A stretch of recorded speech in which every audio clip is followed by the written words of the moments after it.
m'appelle Yacine Elkassi et en fait pour te rassurer, effectivement, aujourd'hui on appelle ça métavers, le terme date de 92 dans un roman de science-fiction de Neil Stephenson, que vous pouvez lire, c'est pas de la grande littérature, mais c'est intéressant, ça s'appelle le samouraï virtuel, mais en fait c'est une notion qui est beaucoup plus ancienne, vous allez voir, on va remonter assez loin.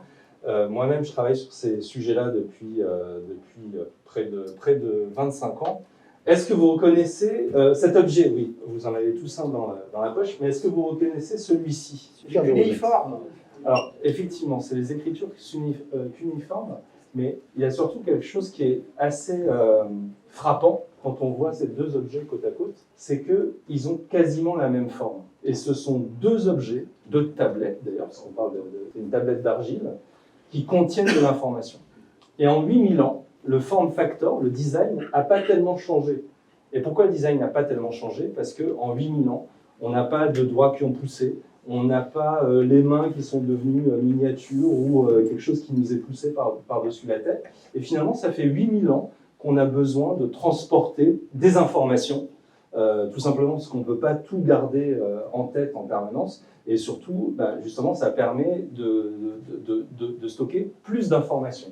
Donc, l'histoire de la civilisation, c'est aussi l'histoire de la diffusion de l'information, du stockage de l'information. Et finalement, ce qu'on a dans la poche, ce n'est pas quelque chose de nouveau. Et la notion de métavers, et tu disais, ça, c'est inquiétant, etc. Mais ce n'est pas forcément non plus quelque chose de nouveau. Si on pense effectivement à la réalité virtuelle, forcément, ça nous évoque quelque chose de très technologique.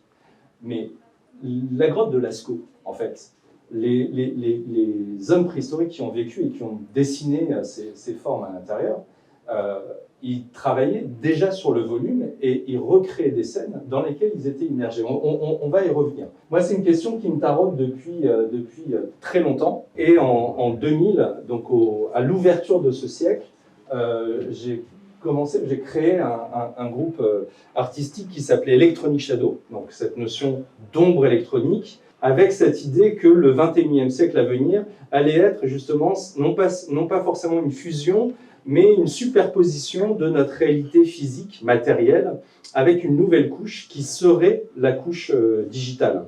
Donc ça s'est traduit dans plein de formes différentes. Là, c'est un exemple, on parlait d'Aix-en-Provence tout à l'heure, c'est le Mas du Jas de Bouffan, qui était aussi l'atelier de Cézanne, dans lequel on a fait revivre l'œuvre de Cézanne, et ça c'était en 2006. On a travaillé sur toutes sortes de projets innovants, d'architecture, de spectacles. On a fait beaucoup de spectacles sur une idée simple qui est la réalité hybride. Donc la plupart d'entre vous, vous avez forcément vu la vidéo d'Apple lundi sur le spatial computing. En fait, le spatial computing, c'est simplement en fait la maturité d'une idée qui est quand même assez ancienne. Là, tu as parlé d'Orange, ça c'est une collaboration, à l'époque ça s'appelait France Télécom, en 2000, où on nous demandait quelle serait la mobilité de demain. On avait répondu le vêtement. Et on a beaucoup critiqué la batterie du casque d'Apple. Là, on avait effectivement un vêtement communicant avec ce que vous avez vu, un ancêtre de l'iPad qui pesait 2 kg parce qu'on avait l'ordinateur qui était caché à l'intérieur du vêtement. Ça, c'est une installation qu'on a créée en 2001 où on a mis en relation des espaces distants, donc Palerme et Helsinki, et les deux dans un même environnement en 3D temps réel.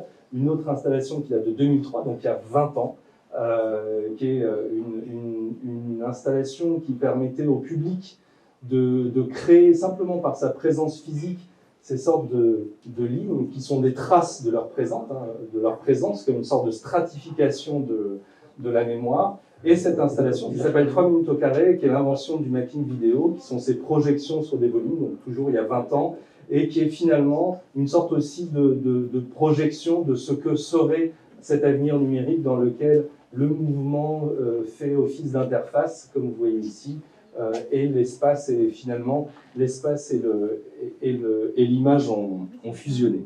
Donc ce travail a duré 20 ans et c'est la première décennie du XXIe siècle, et la deuxième décennie, l'ombre électronique devient une réalité pour tout le monde. C'est les réseaux sociaux. Mais qui dit réseaux sociaux dit le début d'une conversation mondiale. Et qui dit conversation mondiale pose une question de langage. De quelle façon on peut s'adresser à tout le monde et quelle est la persona, quelle est la projection de chacun d'entre nous qui peut être posée sur le réseau social. Et comme je vous ai parlé tout à l'heure de la grotte de Lascaux, j'ai réfléchi en tant que créateur numérique à une forme de langage qui puisse s'adresser à tout le monde. Le dessin, a fortiori, est quelque chose qui remonte à la nuit des temps et que tout le monde a vécu. Qui parmi vous dessine? Qui parmi vous pratique le dessin?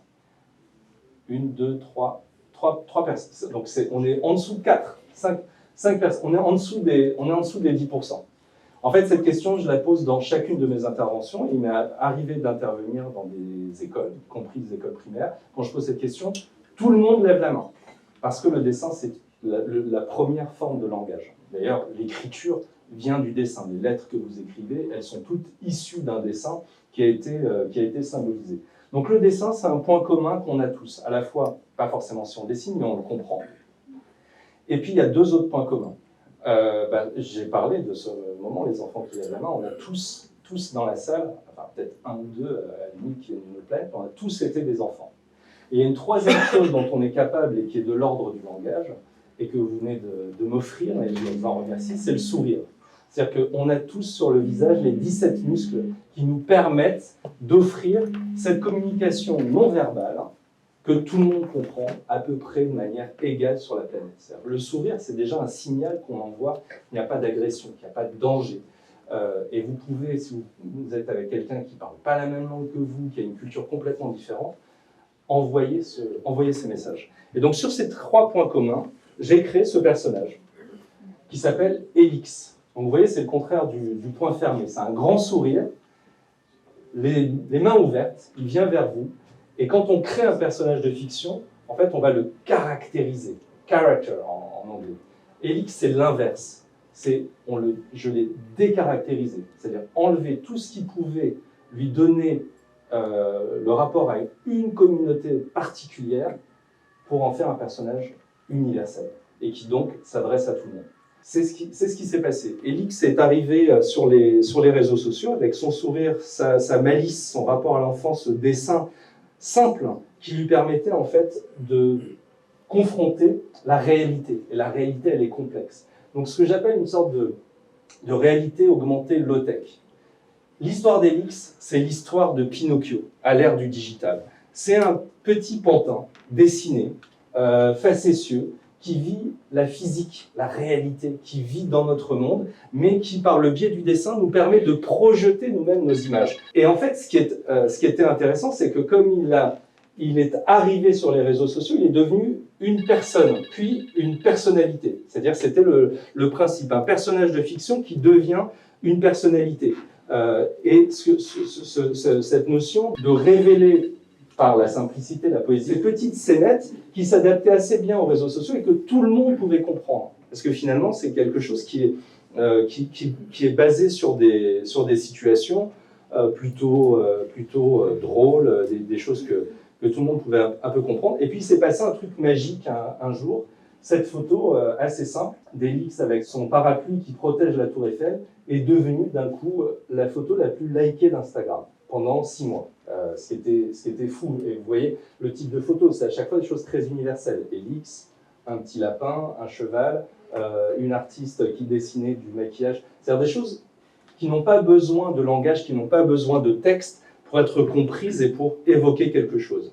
Et en fait, le truc encore plus dingue, c'est que son caractère universel a fait que j'ai été contacté par les Nations Unies, qui avaient le même sujet de pouvoir communiquer avec tout le monde, et que Elix, que vous voyez là, avec sa simplicité et son sourire, est devenu, et c'est pas une blague, est devenu le premier ambassadeur digital des Nations Unies. Il l'est encore.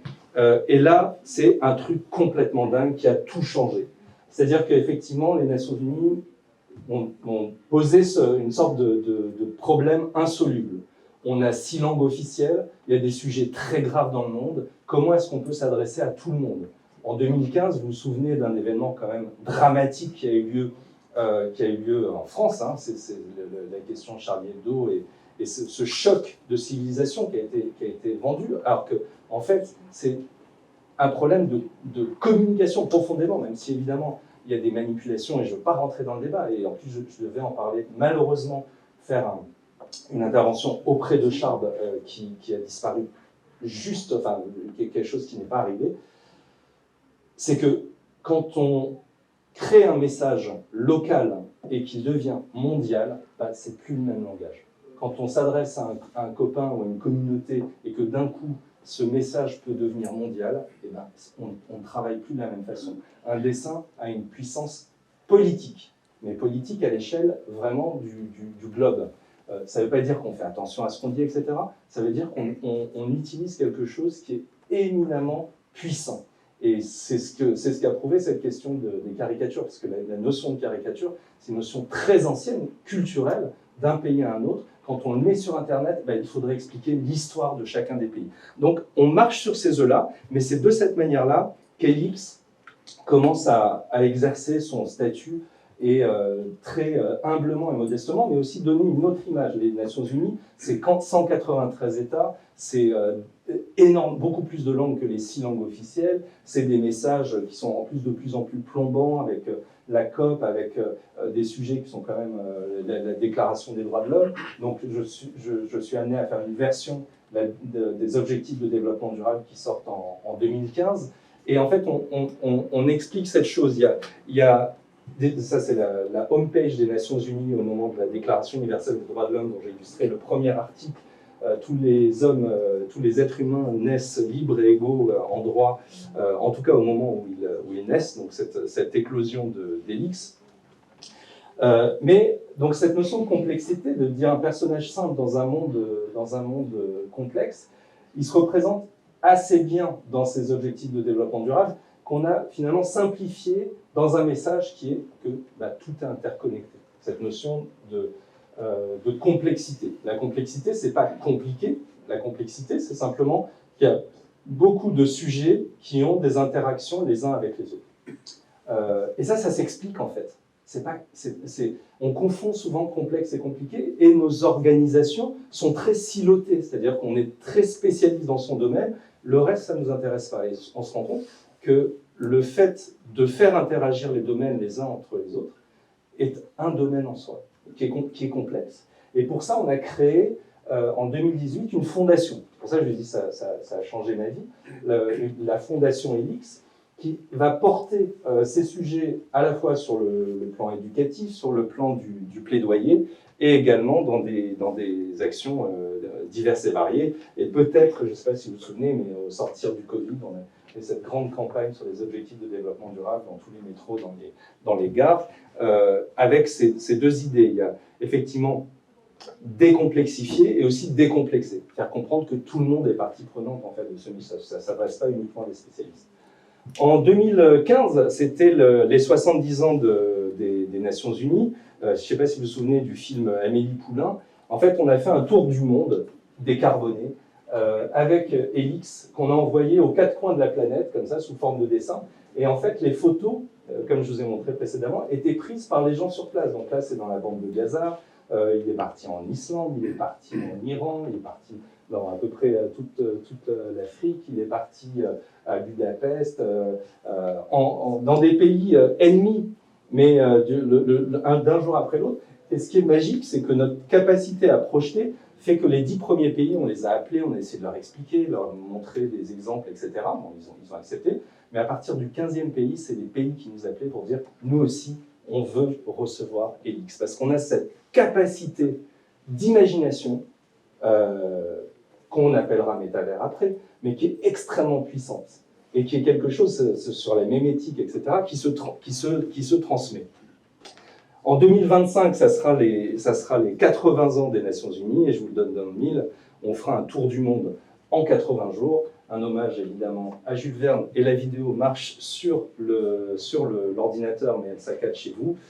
Mais là, on sera dans une vraie réalité augmentée, et en fait, on fera participer le public, puisqu'avec son téléphone, très facilement, je vous ai dit tout à l'heure que l'histoire d'Helix, c'est l'histoire d'un Pinocchio digital. Considérez-moi comme un chat Gepetto, Et la fée qui s'est penchée sur le berceau de Pinocchio, on l'appelle intelligence artificielle parce que finalement, donner la conscience à des personnages de fiction, c'est quelque chose qu'on va connaître très rapidement. Un personnage de fiction, c'est un algorithme, et donc ces personnages vont acquérir une autonomie. En tout cas, c'est mon projet depuis 10 ans, on est à la moitié du chemin.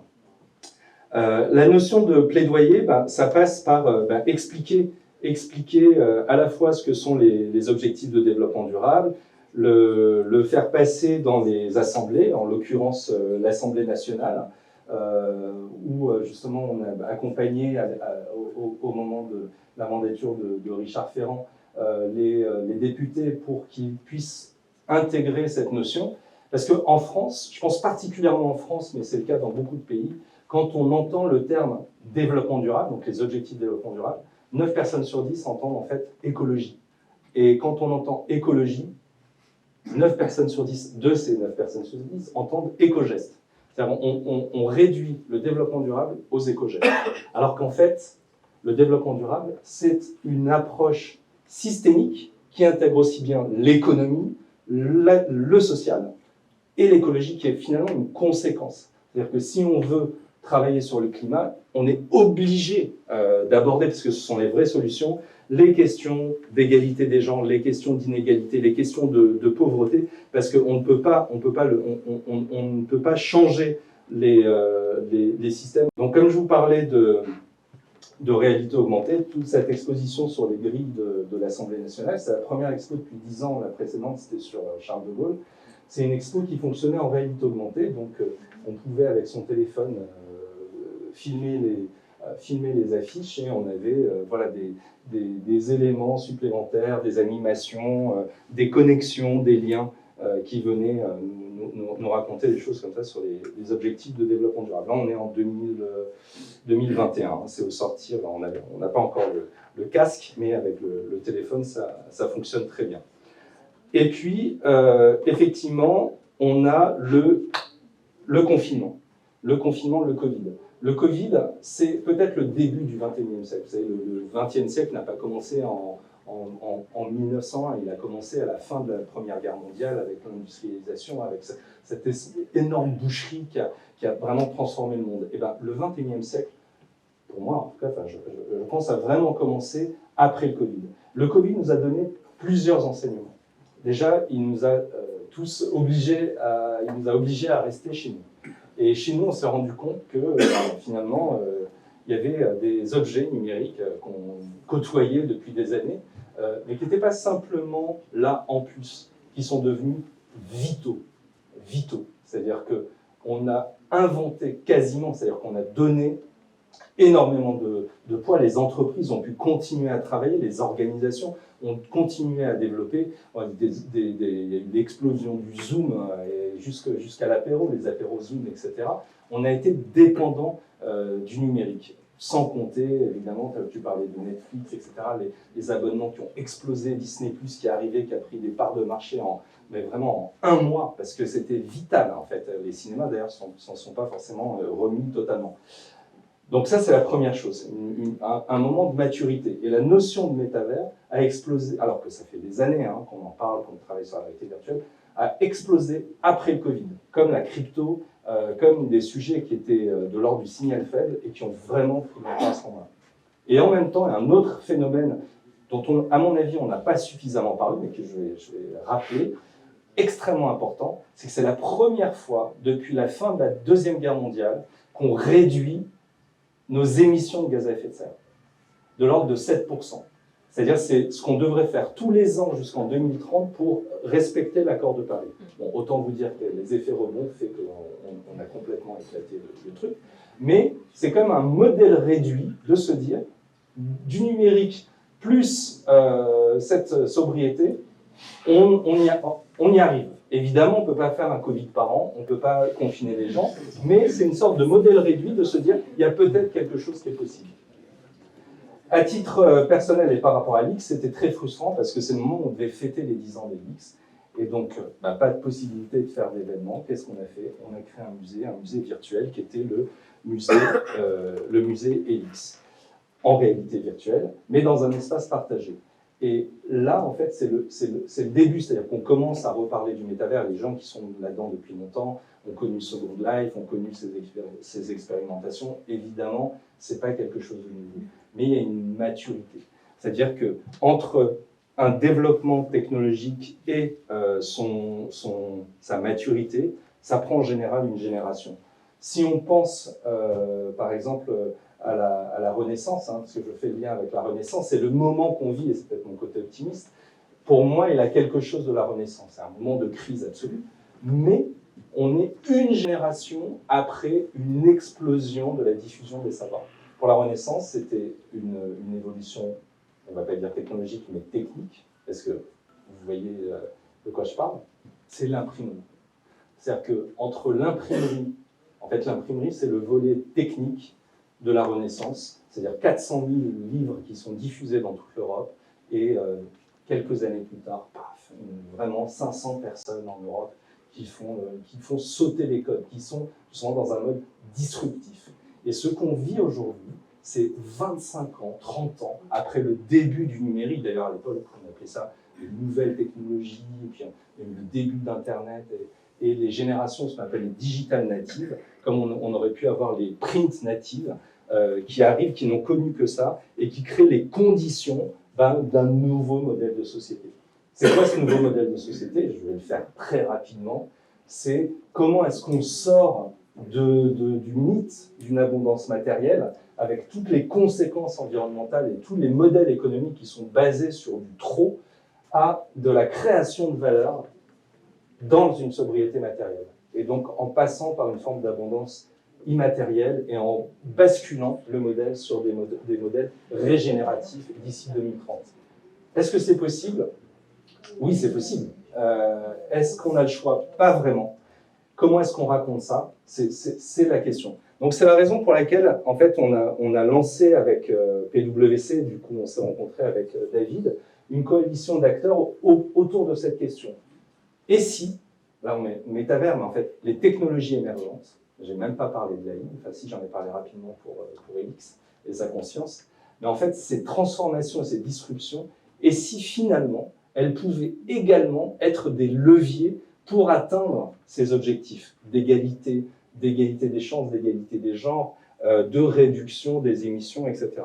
On pense que oui, il y a une dizaine de convictions, je vais les faire très rapidement, c'est-à-dire de favoriser la sobriété matérielle. Je pense par exemple à fast fashion, un truc complètement aberrant, mais est-ce qu'on a besoin d'avoir autant de vêtements? Vous connaissez la réponse. Est-ce que pour autant, on va dire non, on arrête l'économie du vêtement? Ben non, et peut-être qu'il y a d'autres façons de créer de la valeur, peut-être qu'il y a d'autres services, comme tu disais, innovants, qui pourraient permettre de créer de la valeur sans passer forcément par la duplication, par cette dimension industrielle. Donc, je vous le fais rapidement, mais on présentera tout ça aussi chez Avivatech la semaine prochaine.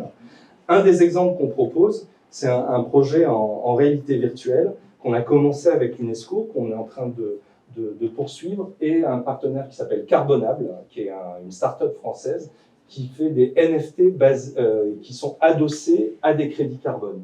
En fait, on propose des expériences dans des lieux qui doivent être restaurés, des puits de carbone qui doivent être restaurés. En l'occurrence, là, une zone de mangrove. On se retrouve, vous mettez votre casque, vous le faites sur votre ordinateur, dans une zone de mangrove, pour ce puits de carbone. Vous voyez quels sont tous les enjeux, tous les problèmes que rencontre cette mangrove aujourd'hui, en 2023. Pourquoi est-ce qu'il faut la restaurer? Les problèmes liés à l'éducation, les problèmes liés au tourisme, aux déchets, etc. Donc on est, voilà, je vais aller un petit peu plus vite, vous êtes à l'intérieur de cette mangrove, et puis en fait vous vous rendez compte qu'il y a un certain nombre de choses qui peuvent être résolues, tout n'est pas insoluble, c'est même pas de l'optimisme, hein, c'est vraiment de la réalité, il suffit de passer à l'action, de réparer, de restaurer, de régénérer ce qui peut l'être, et ensuite on permet au public de voyager dans le temps. Voilà, vous voyez voyager dans le temps, c'est la petite roue bleue de Windows qui va nous amener un petit peu plus loin. Mais en gros, en fait, on a ça montre, on peut passer de 2023 à 2030 et voir ce qui se passe en 2030. En 2030, on a restauré la mangrove, on a enlevé les déchets, on a éduqué les populations, on a restreint le tourisme, etc. Mais un truc qu'on n'a pas pu éviter, c'est que le niveau de la mer est monté. Donc en fait, une fois qu'on a fait l'expérience, on peut financer ce qu'on a vu, c'est-à-dire prendre des crédits carbone. Mais les crédits carbone, en fait, comme ils sont adossés aux performances de l'endroit qu'on a régénéré, en fait, c'est pas un actif. C'est pas de la charité, on n'aime pas la charité, c'est vraiment, on investit sur la régénération. Un autre exemple sont des espaces virtuels qu'on crée pour faire de la formation. Là, en l'occurrence, sur les objectifs de développement durable, on a fait un chapitre sur la santé, un autre sur l'égalité des genres, et ce sont des espaces dans lesquels on peut être à plusieurs. Donc, chacun d'entre vous pourrait avoir un avatar et on pourrait être tous ensemble en même temps dans cet espace-là. Ce qui est intéressant pour le formateur, c'est que en fait, les gens, en fonction des questions et en fonction du chemin, ils vont se retrouver dans certaines pièces, ils vont collaborer, communiquer dans ces différents espaces. Et c'est aussi une autre façon d'approcher. Alors, on travaille avec l'éducation nationale et c'est des choses qu'on est en train de tester également sur des classes. Et donc, en fait, je vais vous montrer un des espaces virtuels qu'on a créé, qui s'appelle la Helix Tower, qui est un espace public, qui est un espace dans lequel vous pouvez vous rendre, dans lequel... Ah, il y a un problème dans lequel on raconte, je re-raconte toute l'histoire que je vous ai racontée. Mais vous pouvez prendre votre temps, vous pouvez venir à plusieurs. Il y a aussi un espace de conférence. On y a déjà fait des événements. Et il y a différents étages. En fait, c'est vraiment un bâtiment qui serait l'équivalent, on a parlé de spatial computing, d'un livre. Le livre que j'ai dans mon sac, c'est le rapport d'activité de la Fondation et de la société Helix, dans lequel on va retrouver tous ces éléments, tous les liens, mais vous pouvez vous promener comme ça avec votre avatar. Et si vous avez un téléphone, je vous invite à flasher ce code qui vous permettra d'accéder à la page qui vous emmènera sur la Helix Tower. Je ne sais pas le temps que j'ai fait, parce que je n'avais pas de timer, mais ici, je pense que je suis dans les temps. Et du coup, si vous avez des questions, des échanges, des remarques, je termine sur cette invitation dans la tour d'Helix. Déjà qu'on peut l'applaudir. J'espère que ça vous a réconcilié avec le métaverse. Je parlais de poésie, je pense qu'on a été servi. Je vais juste passer un petit message. En fait, j'ai, comme toi, lu le livre Snow Crash, donc le samouraï virtuel. C'est un livre qui est adapté en ce moment par Joe Cornish à Hollywood. Le film va sortir cette année. Donc ça devrait être le successeur de Ready Player One. Et donc, je vous encourage vivement à aller le voir. En fait, dans ce livre, on apprend effectivement que dans l'univers virtuel, on va se déplacer dans un boulevard, on va pouvoir trouver tous les avatars et créer comme ça de nouvelles rencontres. Et donc il y a un univers, un champ des possibles qui est incroyable. On va certainement monétiser de nouveaux services. Et donc, je crois que c'est une manne incroyable pour des sociétés comme OpenCell.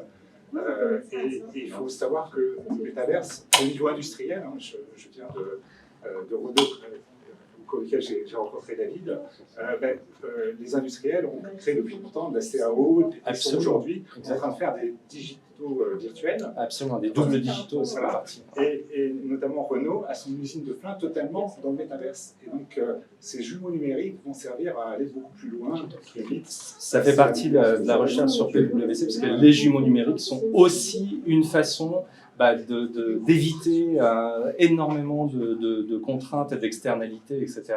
Et il y a énormément de sujets. Enfin, alors, opportunité et menace, le samouraï virtuel, c'est plein d'opportunités. C'est une drogue. Ouais. Mais en même temps, Snow Crash, le nom d'origine, effectivement, c'est quand tout s'effondre. Mais c'est une drogue, en fait. C'est une drogue cognitive qui rend fou les gens, enfin, on ne va pas le spoiler, mais qui rend fou les gens, qui fait exploser leur avatar, mais qui les rend fous aussi dans la vie réelle. Et évidemment, enfin, de toute façon, la science-fiction, elle est, pour la grande majorité, elle est en général dystopique, sont plus des alertes. Ça ne veut pas dire forcément que ça va arriver, mais il faut faire attention aussi aux craintes qu'on a, parce qu'on nourrit aussi des intelligences artificielles avec notre imaginaire. Moi, je crois aussi qu'il y a une énorme opportunité de changer notre rapport au monde et de faire en sorte que la majorité de la valeur soit dématérialisée. On n'ait pas besoin d'avoir 10 fois le même exemplaire de quelque chose et que ça puisse créer de la valeur. C'est une autre forme d'économie. C'est pas forcément d'avoir chacun sa voiture personnelle, mais d'avoir des services, des flottes de voitures, et qu'à l'intérieur, on puisse accéder à d'autres types de services, etc. Enfin, si on tire le fil, c'est infini. Et par rapport à l'énergie, c'est aussi très consommateur d'énergie finalement, c'est virtuel. Non, tout est relatif. Le premier poste de la consommation d'énergie, c'est le transport. Le second, c'est l'alimentation. C'est-à-dire, avant qu'on arrive à l'énergie, et c'est l'argument qui est systématiquement sorti. Le numérique, ça a 20 ans. Le transport carboné, ça a deux siècles. Et en fait, avant qu'on arrive, c'est-à-dire que ce qui est déjà dans l'atmosphère, c'est pas le numérique, c'est le charbon, c'est le chauffage, c'est les bagnoles, c'est ça en fait qui est déjà dans l'atmosphère. Donc évidemment, ça consomme de l'énergie. Le pari, c'est de se dire, cette énergie qui est consommée là, elle est en capacité de remplacer, de transformer tout l'usage d'énergie qui est au contraire, lui, complètement superflu. Donc d'un côté, il y a une optimisation de cette énergie. La Terre, le système Terre, il était en capacité d'absorber les émissions de carbone jusqu'à un certain point, avec les forêts, avec l'océan. Le problème, c'est quand on dépasse, parce que les océans s'acidifient, les forêts meurt et qu'on a une température qui est excessive.